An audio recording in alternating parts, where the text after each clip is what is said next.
Now, voters first approved a city charter amendment in 2010, establishing a fee to fund street and drainage projects. Then in 2018, Houstonians voted to extend that fund.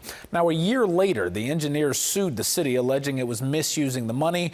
We fast forward to 2023. A court sided with the city, and then that decision was reversed a year later. The city then appealed, which the state Supreme Court rejected in January, ruling Houston had to pay out more than $100 million for drainage.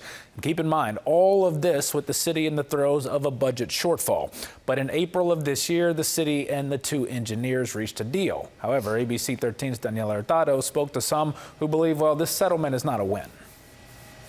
Groups like the Northeast Action Collective tell ABC 13 that they're concerned about the millions of dollars that should have already been going to the drainage fund for the last several years. They're so concerned that they will be meeting right here outside of City Hall tomorrow afternoon to have their voices heard.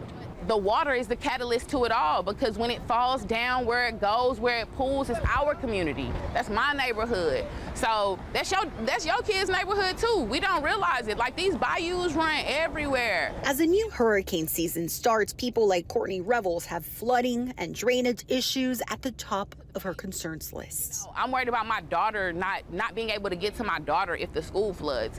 We live in Northeast Houston that has compounding issues. As the city reaches a settlement to move forward with funding for drainage projects, some believe this is an improvement, but say the city is never going to catch up with the hundreds of millions of dollars that should have already been in the drainage fund from the last several years. If their house flooded during Harvey, we wouldn't be begging for money. We wouldn't be begging for this increase. So that's what I mean by the tale of two cities. Voters passed an ordinance years ago for drainage funding in 2010.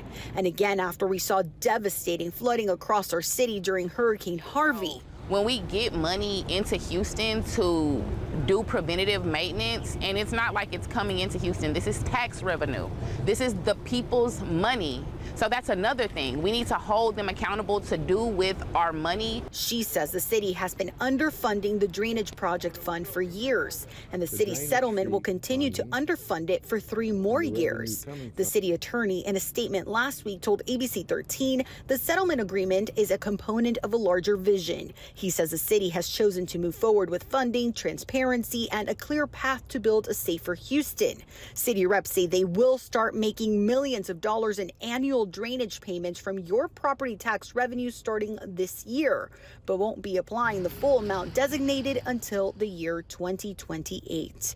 Daniela Hurtado, ABC 13 Eyewitness News.